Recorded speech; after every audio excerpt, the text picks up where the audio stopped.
inni lubbuna kenne bara baraaf kudhaama natti godhe qalabati hafuuraan laphee korra kaa'e baruma baraan gooftaadha qobaasa. Eenyuun ganani jedhe Yesuus Kiristoos isa qobaasa gooftaa ta'e gananii jedhe. Garee keessaa gaafa namni badu, tokkummaa keessaa gaafa namni badu, nu dhiisee bade jettanii yaadda'ina inni Kiristoos harkaa badaa'eera waan ta'eef. Anama waan haasaa'eera darsanan nasaa kun qishiradhu ati. Nu dhiisee badee jedhina lakki inni Waaqayyoon dhiisee badaa'eera. Inni Kiristoos Yesuusiin dhiisee badaa'eera. Kunooti gaa lafa gooftaan jiru namni bade gooftaadhaaf argamuu hin danda'u. Lafa dhugaan jiru namni bade Waaqatti mul'achuu hin danda'u. Isa kana naasaa ammachi. Maal jedhe? Gooftaa keenya Yesuus Kiristoosiin isa kophaa isaa gooftummaa qabu gananiidha. Walgayii keessatti ganan, qobaatti ganan, manatti ganan, dhoksaatti ganan. Mee wayini isinitti hima obboloota kun keessumaa baaseen isinitti hima. Bakka isin kophaa jirtan bakka miidiyaarraa gargar baatanii ooltanii bultanitti hafuurri Waaqayyoo isin keessaa ani sii jira si wajjinan jira isiniin jedhee beekaa? Moo gaafuma TikTok irra dhuftan duwwaadha maqaa Waaqayyoo kana dhageessus. Akkuma kuufaa jechuudha akka hojjetaa wangeelaa taliilaafa. Akkuma keenya hin jedha kan maal hin jedhan. Asumarra yoo dhuftan waan isinitti lallabamu dhageessu moo qofaatti isin dhageessu ganama barii kaatanii jirtaa Yesuus na keessa moo hin galte jettanii beektu? Hirribuma kaatanii abbaa jirta moo jettu afaan haaraa keessan chee gootanii beektu barii. Tarii fudhatamuu danda'a maaltu beeku iddoo nuti bulle sirrii miti hote. Ayi abbaan barbaadde wajjin ooltanii balbala laphee keessanii rukuttanii afaan haaraa koo jirta moo deemte wayyoo itti nadhiifnaan naman ta'uttanii beektu. Chee gootanii beektu. Nuti maashiin jennu akkaawuntii chee goona malee. Bilbila keenya faa chee goona. Footoon faa kan banne. Ani waan haasaa'eera darsanan nan haasa'u. Si dhiiseen badiin Waaqayyo. Dhugaa Waaqa san hojjedhu Kiristoos si dhiiseen galii. Inni galeera taanaan qodaadhaan. Lafatti jirtu waltajjeetti jirtu keessa Waaqayyoon dhabami. Jarri ammaa kun garuu akka jedha macaafi qulqulluun. Waan nama ajaa'ibu gooftaa gananii jedha. Baay'een hojiidhaan ganan. Baay'een dubbiidhaan ganan. Baay'een iddoo oolmaadhaan ganan. Baay'een akkaataa ilaalcha isaaniin ganan. Baay'een isaanii immoo nama ilaalanii gooftaa gananii sokkan. Nama ilaalan. Obboloota baay'ee na ajaa'ibu wanaan gaafa isaan amantiin inni kunoo sirrii miti isa kana sirriidha jedhu sanbata isaa dafnoo. Gaafa sanbataa immoo mataan na galagalee jennaanan dhufe naa kadhadhu jedhu immoo. Isin dhibeen beeku isiniin anaan baay'ee na ajaa'ibu. Addabaabaa irratti gananii sayyoo achi dhaqanii immoo iddoo ta'e dhaqanii jechuudha. Ruumii ta'e keessa galanii maaliif nu warra rukutaamu wal dhiitaame sanbata gaafa dafinu. Sanbata immoo isa sana wal dhiitee dhumma. Wal dhiitee anaa nyaatu giftii koo. Eessaa jalqabee isatti wal dhiite dura Waaqayyo. Argitaniittu addabaabaa irratti warra Waaqayyoo salphisan. Warra Kiristoosiin mul'inatti ganan. Baay'een isaanii immoo natuyyuu Waaqa jechuu jalqaban miti. Anatti obboleessa kooti moo abbaa isaati ameen jedhe tokko jira miidiyaa kanarra nama qalbiin bade. Addabaabaayitti ganuudha kun oola. Maqicha qabu dura jalqabni isaanii sirriidha. Booddee garuu irraa kaatanidha. Macaafa jedhamu maaloo iyyiitti Waaqayyoon nan dhiisiin karaa kee irratti nan dhiisiin gola kee keessatti nafa fuula keetti nafa nan dhiisiin jedhe.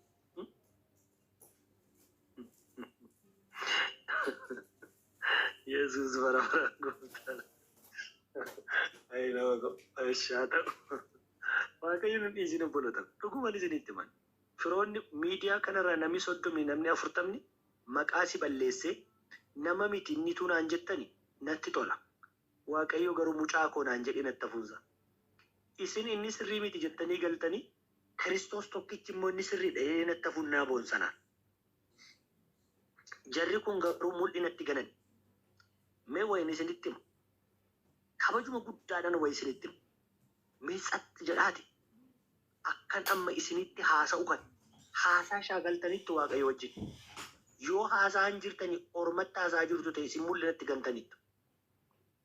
Isinitti haasaa himni moo isin ooda? Ani waan haasaa jira. Isinitti haasaa ganam abjuudhaan isinitti haasaa mul'inaan isinitti haasaa. wangeela yoo dubbistan isinitti haasa'amu isin odaa'eera. Namni baay'een ganeeraan fayyaa waldaan jiredha malee macaafichi immoo warruma amaniif barreeffame. Isinitti haasa'aa jira moo yeruma nama gidduu galtan isinitti dubbatan moo isin raajiidhuma akka namarraa barbaaduuf fiigdu firoo ta'u. Dhugaa waaqayyoon isinitti gaggala galte cinaacha geeddaratte nama gabaa keessa teesse akka nama qalbiin badeessi fuudheen deemu taanaan shakkii ati qarqareerta. Otoo waltajjii kana keessa jirtu asiituun sitti lallabu hafuurri kee hiika macaafa kana akka biraatti sitti himu taanaan na amani iddoo biraa jirtan. Tarii namoonni asirratti si beeku cimtuudha jedhani. Cimtuudha yoo namni siin jedhe immoo darbatee mootummaa waaqayyoo siin buusu. Isheen laaftuudha yoo siin jedhes mootummaa waaqayyoo siin hir'isan. Walii galtee hariiroo ati Kiristoosii wajjin qabdutu itti si galcha. Jireenya dhuunfaatti qabdutu iddoo yaadame sanaan si galcha. Inni kun macaafa isa caafame. Si'a 100 anis Taliilaanis Maartaanis Boonsituunis Fayyeenis Masaratis Seenaanis Siif Qajoos Galoonis hundi keenya otoo isinitti raajine mootummaa waaqayyootti isin hin galchinu. Dabareetu walitti raaja. Raajii tokkoyyuu tun dhagahin garuu dhuunfaatti jireenya waaqayyoo barbaadu jireenya isa qajeelummaaf dhugaa sana keessa jirtu taanaan mirga waaqayyoo kan dursa ga'u isin. Warri yaadan geeddaran wangeelicha hin jijjiirre dhugaarratti warri jiraatan isaan mirga waaqayyootu malaaf. Isaan warra yaada qajeelaa qabanidha. Osoo hin argin warra amanan na baasta warra jedhanidha isaan. Warri kun garuu gooftummaa Yesuusiin ganan. Inni kaan harkaan gane, inni kaan ijaan gane, inni kaan arrabaan gane, inni kaan garaadhaan gane, inni kaan albaadhummatti hidhachuudhaan gane. Yeroo tokko haasaa namoota yoo argitan raawwatee wangeelli hin beeku. Miidiyaadhuma kanarraa argitu maqaan isaa iddoo ta'e keessatti baay'ee guddaadha. Raajiidha. Warri raajoonni dhiifama naa godha warri maqaa raajii xaaffattan adiraa waaqayyo. Dhiifama naa gootu ishee. Waan nama ajaa'ibu garuu nama akkasii kanatu arrabsoo jibbisiisaa kan takkaa kiristaanni hin dubbanne dubbata. Namichi kun ganeera moo hin ganne yoo jettan fuulaa fuulatti ganeera. Kiristoosii waliin beeku. Sababiinsa burqaa tokko keessaa bishaan lama yaa'udha macaafa. Afaanumattiin abaaraa oolteen eebbisuu hin dandeessu. Ilmoo seexanaati malee kan abaaru. Kan wanta hin taane summii facaasu mucaa seexanaatiin. Mucaan seexanaa immoo gaarii hin dubbatu. Abbaa isaarraa bara waan ta'eef. Isin ijoollee waaqayyo waan taataniif qulqulluu dubbatu. Michuun seexanaa raawwate wanta deevil gorse seexanni kan gorse malee raawwate waan gaarii dubbachuu hin danda'u. Mee waan isinitti hima irra deebi'e. Jechoonni isin guyyuma guyyaatti haasoftan kan qoraafame haasaa soogiddaan miicamedha. Moo waaqayyoon madeessa deebise? Amma ani sodaa kootu wangeela dhugaa yoon sitti himu baadhe anaaf wayyoo jedheni Phaawulos yoo lallabuu baadhe ani gaasuma dhugaa haasaa isa nutti jiraadhu isan guyyumarraa gatii kaffaluuf isa dhugaa caafama. Komentii biraa dhiisaa yaadi keessan akka hin hiramneef. Isa kophaa isaa gooftummaa qabu sana jedhe. Isa ganani jedheetu dubbisaa artumni macaafa qulqulluu. Eessa jiru yoo jettan immoo adaraa keessan ilaalaa kuticha lakkoofsa 4. Lo'anii nu gidduu galaniiru. Akkasiin jedhu hojjetaa wangeela Taliila. Fagoo jiru jedha miti. Moo asuma yeroo jedha. Jajjabaadhaa akka warran keenya. Amma otoo fagoo jiru jedhe suutannee balbala isaatti cufna akka isaan oliin galleef. Amma isa kanaaf inni namni baay'een ishiin jedhu isiniin jedhe sil. Nu gidduu jiru isayyuu adeemaniin jedhu. Lo'anii nu gidduu galanii jarrituma miila qabanii lo'u jechuudha. Lo'uu nama eenyuti? Lo'uudhaaf yookaan lafarra faquudhaaf kan ajajame eenyu? Abaarsi kun eenyuuf kenname? Inni kun kutaa kan biraati. Kana keessan galu'an. Jarri garuu lo'anii nu gidduu galan. Gananiiru garuu nu gidduu jiru. Abeet abeet yaa ibsaa waaqayyoo siisafu. Yaa balaqqeessa dubbii waaqaa siisafu. Baay'ee ulfaata. Otoo tasumaan nurraa fagoo jiru dunkaana isaaniitti milikkita jira jedhe guyyaadhuma walakkaa irraa baqanna sila achiin humbaatu. Yaa obboleetti ko ani waan guddaa tokko sitti maqaa abbaa kanaa maqaa waaqa kanaa uffatee looyee bineensi jira. Lo'anii kiristaanota gidduu jiru waaqayyo akkati of eeggattu of eeggannoo qulqullootaa akkati of tiksitu sitti maayira. Jarri immoo lo'anii manu gidduu jiru akka jedhaa waaqayyo jedhaani siin ala kan ofirraa na tiksiidha. Siin ala kan ofirraa na tiksi. Ati of eegdee hin dandeessu. Humna isaas hin qabdu. Dandeettii isaas hin qabdu. Ani garuu waa tokkoon sii jedha. Waaqayyo adda siif haa baasu. Dhuguman sitti hima. Waaqayyo gargar siif haa baasu hin jedha. Hamma waaqayyo gargar siif baasutti baay'ee wal xaxaadha. Baay'ee rakkoodha. Sababiin isaa kiristaanotuma gidduu jiru waan ta'eef. Asuma gidduu jiru. Kunooti gama maal dubbisaa hundi keessumaa isin harkarani lo'anii nu gidduu mana isaanii jiru hin jedhu. Otoo mana isaanii jiru jedhe eessa isaan jennee gaafannee deebii argan. Amma garuu isin gidduu jiru. Kana kan beeku ija waaqayyo malee hin jiru qaba. Ani hin beeku atis hin beeku. Yeroon amma lallabu kan akka kiyyaan jiru jettati. Bantii samiidhaa isa waaqayyo jedhu immoo hin beektu. Dhuguma eessaa fidee barsiisa namichi kun waaqayyo yoo jette malee hin beektu. Eessa inni adaraa waaqayyo si wajji wal beekaa hidhii gaafadha. Jilgeenfadhuuti iyyi gara waaqayyo. Gargar naa baasichiitii nama kanaa dhugaa waaqayyo tuuti waa'ee koo waaqayyo irraa fuute dhugaadhuma sitti waan gammachuu nan fudhadha. Utuuti waa'ee taliilaa kana jilgeenfatte taliilaanti kun maali yaa waaqa ittiin miidhattee fiddeme akkatti taliilaatti tolu sitti himuu hin danda'an. Hin deebifta kaarratoonni lubbuun jiru otoo waa'ee galoo kana maaloo eenyu mucattiin kun eessaa baati tuuti jetteme. Haalelluuya mucaa kana ammuma deebifatte sila. Otoo ati takka boonsituumti kun eenyu boonsituun utuu jettee fiddeme way har'uma deebifatte jireenyatti. Nu garuu ishiin jennu yeroo hundumaa kiyyaan akka raaju taliilaan akka raaju barbaadda yoo ta'e na amani ati amantiittu hin jirtu. Ani macaafan sitti himama amantiidhumatti hin jirtu ati. Yeroo hundumaa nama waaqayyo waa naa baasime mee jechuma naa baasi sagalee naa darbadhu jetta taanaani darbatamteetta iddoo irra hin jirtu. Ofiyyuu darbatamteetta ofiyyuu of rakkifta malee. Ati immoo maalitti himtaa? Maalitti mul'atan argitu waa'ee namicha sii raaju? Atumti waan argitu wayi jikee maaf hin argu? Ishii yoo arguu baatte abjuudhuma nama jettu ati. Tole erga kana hundumaa hin argitu ta'e jechoota inni barsiisu miijante jechoota inni dubbatu jechoota inni raaju miijante kun dubbii waaqayyo irra jiraa hin jettu ati. Maaf jalan dhaabattu yeroo sana bilchaatannu yeroo sana bilchaadhaa baran cimaa namaan sii taabara. Yesuus bara baraan goo anamma luqqisii kudhaniin ni kuuf malee kutaa kana kan fakkaatu lakkoofsan qabu kun obboleessi kun barreesseera. Baay'ee kan nama ajaa'ibu garuu lo'aniituma nu gidduu jiru jedha macaafni qulqulluu. Firoota koo waaqayyo waa gargar nuuf haa baasu. Kotta miidiyaa tiiktookii kanarra waldaa kiristaanaa lafarra jirurra maqaa waaqayyoon hojii dukkanaa hojjetamu maqaa kiristoosiin uffatee saba waaqayyoorra wanta ta'e kiristoosumti inni waa hundumaa gargar baasu waaqayyo gargar nuuf haasaa qufroota. Hamma gargar baafannutti hin nyaatamna.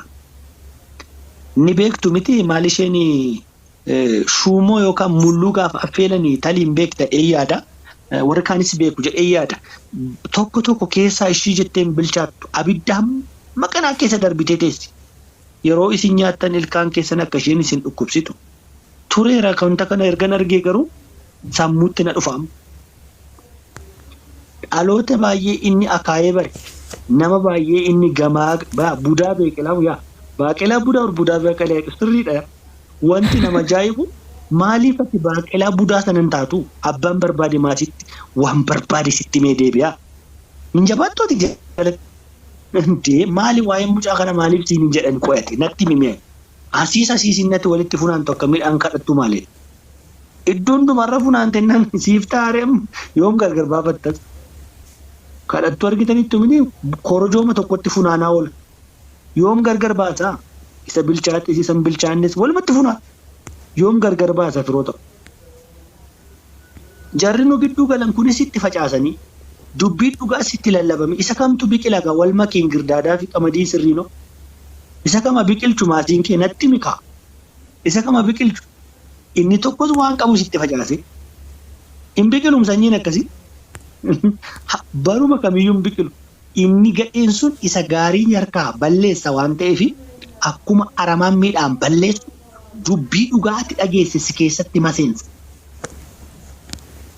Maaliif gurra guddisee sitti meeqa arbeessee sitti meeqaafasitti si'uma tokkoon lafaa si kaase ati koo raajii beekamtuu biyya lafaa kana keessatti waaqa odibee si kaase ati mul'ata isaa hin qabu guyyaa tokko abjuu yoo argite hin beektu hallayyaarra yoo si joorsee hin beeku si garuu raajii dibamtee addunyaarra kaattu dha'e bakka atiin kadhattu guyyaa sanaaf maal siin jedhaniiru addunyaarraaf ta'anii sitti raajan qaba.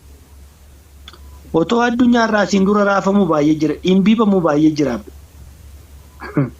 Agabuu meeqa bulanii fidu malee raajii tiiktook irratti ol baanii raajii fidanii qabadhu macaafanni kun miidiyaa tiiktook irraa gastii banatanii raajiin hin dhufu jilbaan jilgeenfatanii waaqayyo dura turanii kadhatanii soomanii dubbii waaqayyo bilchinaan hubataniiti kan raajiin dhufu.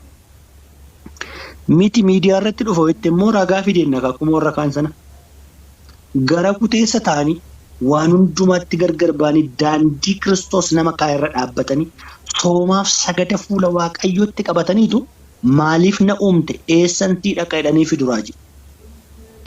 Malee sababii namoonni tokko ka'ee miidiyaa addunyaa si turaasa ol baata gadi buuta jedheef raajiin namatti mul'atu jiru.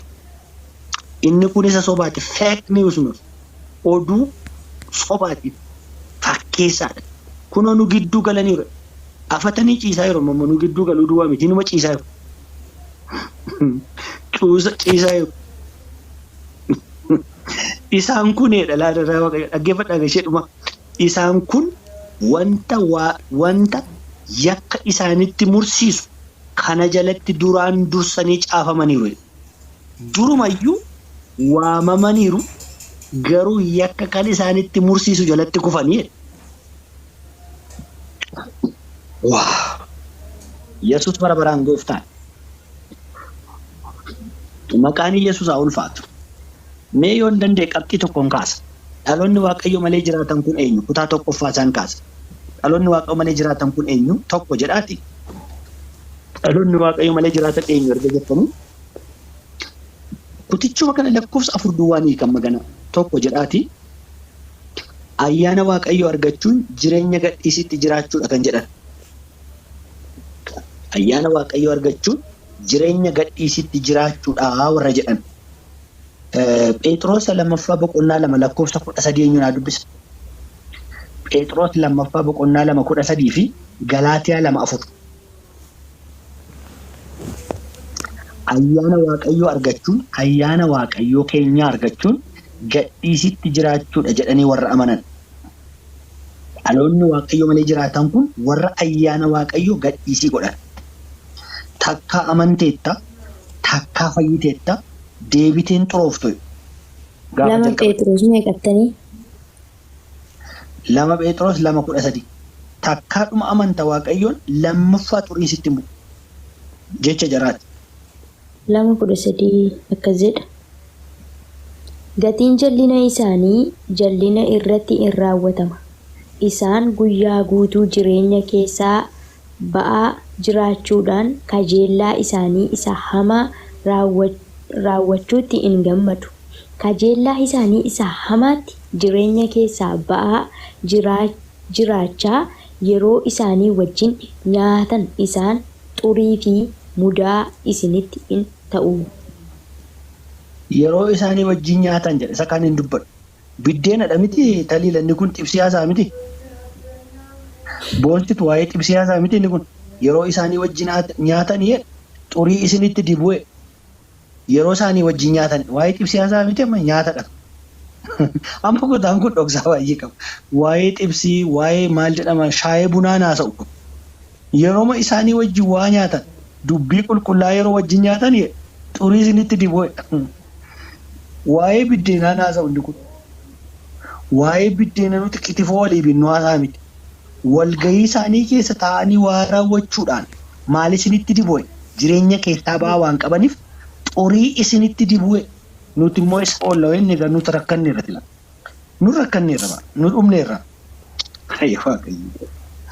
namumtaa lallabu waa raaju malee rakkoo maal qaba hojjetaa wangeela taliila waasii argaa jedhu malee rakkina maal qaba waa manuufaa argu malee moo kan akkasaa nama waaqayyoo jira bichaa waa manuufaa argu bakka waa'ee keenya waa nuufaa argu bakka gola maadaamii tokko baatee gola maadaamii kan biraa galteetta nuun jedhe taanaan kan akkasaa ma'eessa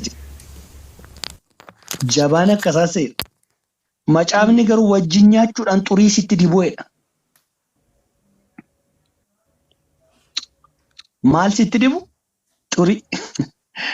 Xurii akkamiiti? Nyaatichi isa kamidhaa? Eenyu wajjin nyaachuu qaba? Maal nyaachuun qaba? Qooda kam gochuun qaba? Xumuree daqiiqa 10 duwwaa. Qooda kam gochuun qaba? Gadi fageenyaan beekuun nurra jira. Hiriyaa gadhee nama gaarii mancaasa waan jedhuuf wangeelli. Jabbiini harree wajjiniin oolte dhuufuu barteedha. Oromoon immoo gaafa makmaa. Maqaan ishee jabbiidha garuu harree wajjiniin ooltee dhudhuufti. Isuma dhageessa gooti jechuudha. Kan nu fixe amma nuunis akkasii. Saba kana kan fixe dhaloota kana kan fixe ammas akkasii. Ayyaana waaqayyoo gadhiisii godhate. Mee kottaani waan isinitti talii mee waan si gaafadhu maayikii kee takkaanaa banadhu. Jechuun sumaaniin jabaadha jedhee ofirra beeka. Mee waan si gaafadha. Waldaa kiristaanaa keessatti hamman si beekutti erga kiristoosii wajjin deemuu jalqabde macaafa qulqulluu barsiisanii dhumarratti raajuun kun akka qursii bunaa eessaa jalqabe? Deebiin barbaada barsiisanii macaafa qulqulluu barsiisaa oolanii dhumarratti akka qursii bunaa raajii xiqqoo duubaan itti makuun kun yoom jalqabe eessaa jalqabe? Hamma hubannaa amma si dhufe waan adeemse. Amma ani haqa dubbachuuf waggaa 10 ta'a waggaa 10 ta'u kanan arge. Barsiisanii ka'anii dhumarratti yoo raajan malee gadi hin darbuuf dhaloota kanaaf. Yoo dhumarratti raajii xinnootti dabalan malee ishee liqimsu qaba. Jechuun appitaayizarii wayitiin banti waan isaa dhumarratti. Innan lallabu kun raajii miti taanaani. Innan amma sitti raajii miti jettee amantee taanaan ati namanne hin fayyine ati. Qalbii geeddara. Raajii isa akka jirutti bu'een sitti raajiidhaan inni namni sitti maaru kun waaw ganaa dhumarratti maqaa waamee naa raaja jettee taanaan hin caafamne nama. Mee adubreeshii talii dubbadhu sinsaame miti eessaa jalqabe abbaa kodara mee waan beektinnuma nuu qoodigaa dhaloota kana waa jedhanii dhumarratti yoo waatti dabalan malee ishiin jettu kaa dhaloota kanatu isheettiin fudhattu rakkanne.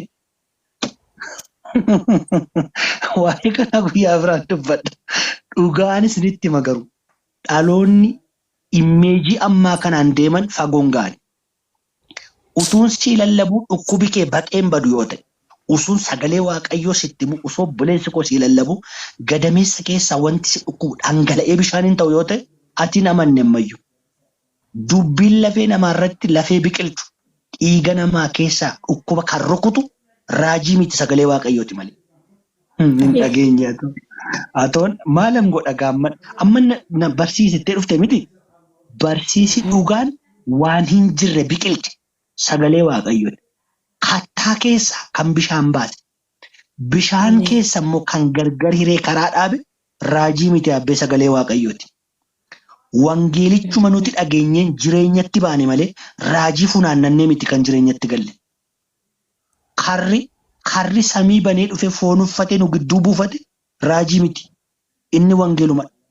Wangeeluma 66 humna qaba. Wangeelichitti namanne raajiitti amanta taanaan na amani ati manni kee cirracha irratti ijaarameera. Ani kana naasaa yeroo waa'ee macaafa 66 isa naa dhufeen sitti maal. Macaafa kana keessatti garuu namoonni baay'ee yoo raajii dhudhumarra maal jedhamte akka bishaan ishee nyaatanii bishaan dhuganii yoo irratti dabalan malee ishiin jedhanii boonsitu. Dhumarratti yoo itti raajje malee ati tajaajilaayyuu miti. Dee waan argitu bakka ati hin baranne ati. Dhumarratti ilaamee abee waan argaa. Jechuu qabda bakka. Haanaan arge sitti immoo hattootaaf saamtota sobdoota dubbii wangeelaatti hin jiraannetu si gidduu jira. Yaa mucaa koo dammaqii eenyurraa akka barattu eenyu wajjin akka deddeebitu eenyu wajjin akka maaddii nyaattu ilaalladhuu siin jechaa. Kana garaa jechi inni jiidhaansa. Inni gogaan isa silaatti inni jiidhaan immoo isa kana. ilaalladhu dhaloonni waaqayyo malee jiraatan isin gidduu jiru of eeggadhu mucaakoo isin jechaa. Hatameen jechuu dhiisuu dandeessa isa kana. Mee Galaatiyaa 2:4 naa dubbisi. Tajaajila Galaatiyaa 2:4 obboloonni sobduuwwan warri karaa malee dhufanillee kana barbaadanii turan. Isaan kuni birmadummaa nuyi karaa Kiristoos Yesuus qabnu gaddanii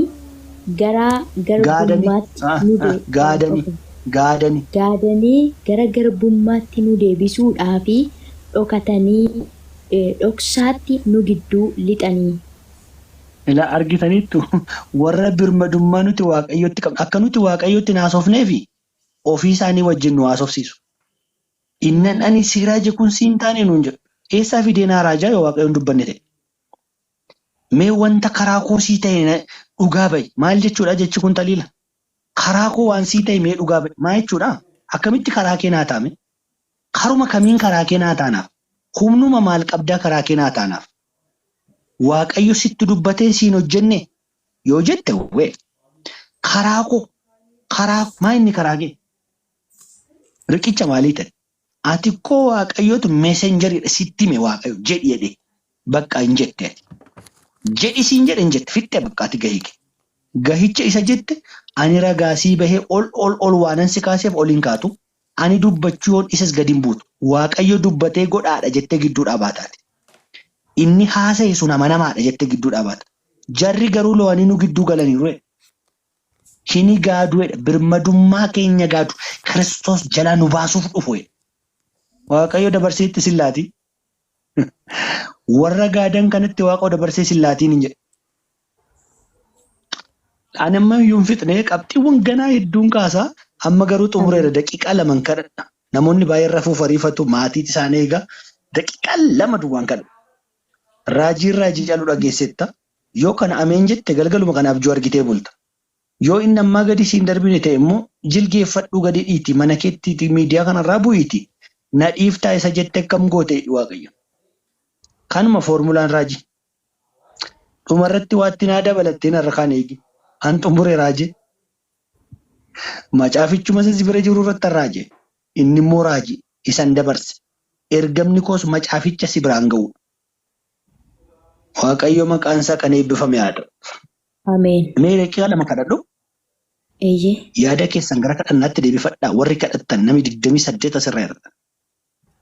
Yoo isin liqinfamuu dides turee isin liqinfama bar tokko karaarra isin dhaabachiise. Hamma garuu ani waa tokkoon dubbadha. Osoon gufatiin, osoon cabii, osoon naafatii, osoo lubbuuf hafuurri kee wal keessa jiru waaqayyotti qalbii geeddara. Ani sagalee kee nama na'e. Raajii nama nan jedhin. Raajii qoruudhaaf mirga guutuu qabda. Raajiidhaan diduudhaaf mirga guutuu qabda. Sagalee abbaa kee jalaa diduuf garuu mirga hin qabdu. Sagalicha jalaa diduuf eenyuyyuu hin danda'u. Waaqayyo dubbateera. An dhibba keessaa dhibba nama jireenya kootti waaqayyotu dubbate. Maal naan jedhe dhaloonni waaqayyo malee jiraatan ollaa kee jiru naan jedhe waaqayyo. Eeggadhu mucaakoo isaan hin gaadu. Amantii ati na wajjin qabdu gaadanii kiyyoo mataa isaanii keessa si galchuu barbaadu. Eeggadhuu naan jedhe waaqayyo. Sagalee guddaa dinqisiisaadha naaf kun. Karaarraa fuudheen sitti maayira miti. Miixadheedhuma kadhadheetan fide kana. Maal jechuudha naa ibse dheetuma jechuudha. Beekumsa mana barumsaan argama miti nammaa kun. Ayyaana Kiristoostu na gargaare si gargaare. Dandeettii waaqayyo sii baay'iseen teessee dhaggeeffatti ati. Waaqatu akkati dhageessuuf qabee hidhee si kaa'e. Funyoo wayii sitti hin jiru. Garuu qabee si kaa'e waaqayyo. Waarraa si hambisuuf waan ta'e keessaa si baasuuf jedhe. Guddaa abbaa keenyaa si galateeffanna waa'ee sagalee kee waa'ee jecha keef maqaa gooftaa maqaa Yesuus Kiristoosiin galanni siif haa ta'u. Ameen. Dinqiidha. Jabaadha. Yaa waaqayyo ati hamma jettu geessa. Dubbii kee duubaan situ jira. Har'ammoo anatu sinii jiran hin jette. Sagalee keessatti dinqisiisaadhaan gara keenya dhufte. Jireenya koof jireenya obboloota koo ilaalte. Bara keenya karaa keenya dhuftee nu ilaalte. Maqaa Yesuus namicha Naazreetiin galanniif ulfinni guddaan baruma baraan siif haa ta'u. Ameen. Sagalee kee kana ibsaa guddaadhaan hiika dubbichaa waan nu hiikteef waan nu barsiifteef garaa keenya waan argatteef maqaa kee jajanna maqaa gooftaa Yesuusiin ammas dabalee galanni siif haa ta'u. Warri dubbicha dhagaan dubbicha kanaan birmadoo akka isaan ba'an jireenyi isaanii akka inni hiikamu bowwaa du'aa keessaa akka isaan deebi'an har'a jireenya bara baraa akka isaan argatan si wajjin akka isaan abjuudhaan wal argan fedhaaf jaalala kee haa ta'u. Sagalee kanaan awwaala keenya banii ribuu keenya maashaa keenyatti qilleensa dubbii kee qilleensessi nurratti dachaa dhibba ija haa godhatu barri keenya jireenyi keenya maqaa keetiin haa qajeelu kana mara gootee waan nu argisiifteef si haa galatu tokko keenya maqaa Yesuusiin eebbis ayyaanni kee hamma bara baraatti nu wajjin haa ta'u. Deebinee yaa Waaqayyo hamma wal arginutti gaggeessaan hafuura kee gargaarsi kee tokko keenya wajjiniin haa jiraatu. Waan gooteef ulfaadhu obboloota kanaaf